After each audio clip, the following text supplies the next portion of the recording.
इसे कहते हैं myocardial infarction, death of the heart muscle.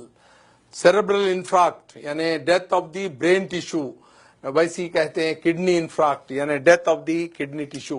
ये 3 ऐसे होते हैं वाइटल ऑर्गन्स। तो अब अभी कभी इंसान जब गिर जाता है तो कुदरत आपकी मदद करती है गिरा के। क्यों? आपका जो ब्लड प्रेशर है अगेंस्ट ग्रेविटी पंप होता है। आपके जो है ब्लड प्रेशर 120 रहा तो आप अगेंस्ट ग्रेविटी पंप करके जो है इसको डाल रहे हैं, आपके हेड को दे रहे हैं। जैसा कि इसकी मिसाल है, अगर आपके पास लाइट बंद हो जाए और आपका पानी की मोटर चल रही है तो वो बंद हो जाएगी, ऊपर पानी नहीं जाएगा। ग्राउंड लेवल पे खोलेंगे तो पानी आ जाएगा। वैसी ही अगर आपका ब्लड प्रेशर गिर जाता है तो ब्लड इधर नहीं जाएगा, सडन आपको बेहोशी तारी होगी, आप गिर जाएंगे। तो कुदरत आपको रेस्टोर करती है आपके वाइटल ऑर्गन्स को लिटा के। हम अपने नातजुर्बेकारी से, हमारी जो है इलिटरेसी से या कम इल्मी से हम उसको उठा के बिठाते हैं, जिससे डैमेज करते हैं। तो हम करना क्या चाहिए? Very good. क्या करना चाहिए? आप कह रहे हैं कि ये दोनों पैर ऊपर उठाने के लिए कह रहे हैं। इससे क्या होगा?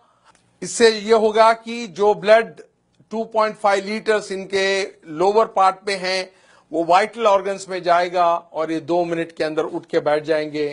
एक छोटी सी टेक्निक मालूम होने से आप कभी भी कोई आदमी लेट जाता है, गिर जो है बेहोश हो जाता है, तो आप उनके पैर दोनों ऊपर उठाना चाहिए।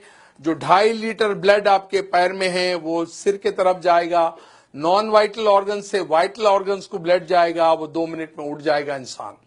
और जब कोई बेहोश होता है तो ये हमारी जो टंग होती है, जबान होती है, वो पीछे जाके सांस की नाली को पैक कर देती है। तो करना क्या चाहिए? जब कोई लेट जाता है, बेहोश होता है, तो उसकी मुंडी जो है, गर्दन जो है, एक तरफ पे पलटाना चाहिए ताकि आपका एयरवे रेस्टोर हो जाए। तो ये इतनी छोटी टेक्निक है, जब भी कोई आदमी ऐसा लेट जाता है, बेहोश हो जाता है, गिर जाता है, उसको लिटा के एक तरफ उसका जो है चेहरा करके ये एयरवे को रेस्टोर करना होता है। सेकंड होता है उसके जो पैर है उसको ऊपर उठाने से 2.5 लीटर जो ब्लड है नॉन वाइटल ऑर्गन से वाइटल ऑर्गन्स पे आएगा और एकदम उठ जाएगा। मैं आपको चंद मिसालें ऐसी दूंगा कि एक बार फ्लाइट में एक मेरे स्टूडेंट चल रहे थे जो मेरे से ट्रेनिंग लिए हुए थे, और उसी फ्लाइट में एक बूढ़े आदमी गिर गए बेहोश होके। तो फ्लाइट अटेंडेंट जो थी, एयर होस्टेस, उसने ऐलान किया कि is there any doctor in the flight who can revive this patient. तो देयर वाज नो डॉक्टर, पर ये जो आदमी थे डॉक्टर नहीं थे, मगर वो मेरा लेक्चर अटेंड किए हुए थे। उन्होंने कहा कि even though I am not a doctor I can revive this patient. उसने उसको अलाउ नहीं किया। जब उनकी हालत बहुत खराब हो रही थी तब उन्होंने चीख के कहा still I can do it. Then उनको जो अलाउ किया, उन्होंने उनका जो फेस है एक तरफ टर्न किया, जिसके वजह से एयरवे रेस्टोर हो गया, और उनके दोनों पैर उठाए जिसमें 2.5 लीटर ब्लड था वो उनके वाइटल ऑर्गन्स को गया। 2 मिनट में वो आके वो पैसेंजर के बाजू बैठ गए। The whole flight gave it a big hand and a clap किए।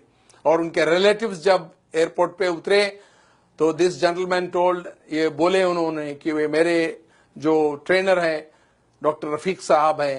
Then they called me from the airport, और वो कहे कि भाई हम आप 200-300 किलोमीटर ट्रैवल करके आएंगे, आपको गारलैंड करेंगे, आपको स्वीट्स देंगे।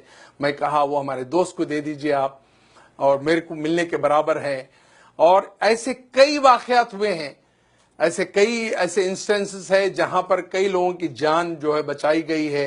एक बार भयानक एक्सीडेंट हुआ रोड पे, हम लोग जा रहे थे और वो लोग जो है खून में लुत्फुत थे, यानी they were in the pool of blood unconscious. कोई टेलीफोन कर रहा है इमरजेंसी को, कोई डॉक्टर को बुला रहा है, कोई और तिब्बी इमदाद के लिए कह रहा है, और उसी टाइम पे हम वहां पर पहुंचे। मैंने ये छोटी सी टेक्निक अपनाई, उनका चेहरा एक तरफ किया और फिर पैर ऊपर उठाते वो 2 मिनट में उठ के बैठ गए। The whole crowd gave it a big clapping hand to me. तो ये छोटी सी टेक्निक है जिसके वजह से आप पब्लिक प्लेसेस पे, रेलवे स्टेशन पे, एयरपोर्ट्स पे, बड़े क्राउडेड प्लेसेस पे, स्कूल्स पे, कॉलेजेस पे, रोड साइड पे आप ये टेक्निक अपनाने से किसी की जान बचा सकते हैं। मैं समझता हूं सामीन, आप आज जो ये ब्यूटीफुल ऑडिटोरियम में बैठे हुए हैं, you got enlightened by this small technique, और आप आज एक जान बचाने के काबिल हो सकते हैं। और मैं ये चाहता हूं कि ये टेक्निक्स सारे लोगों को आम करें, आपके दोस्त अहबाब में, आपके रिश्तेदारों में, आपके कलीग्स में, or so that you can save hundreds and hundreds of precious life which are lost due to our ignorance, our illiteracy. Thank you for giving a patient hearing. मैं चाहता हूं कि इसको आम करें आप। Thank you.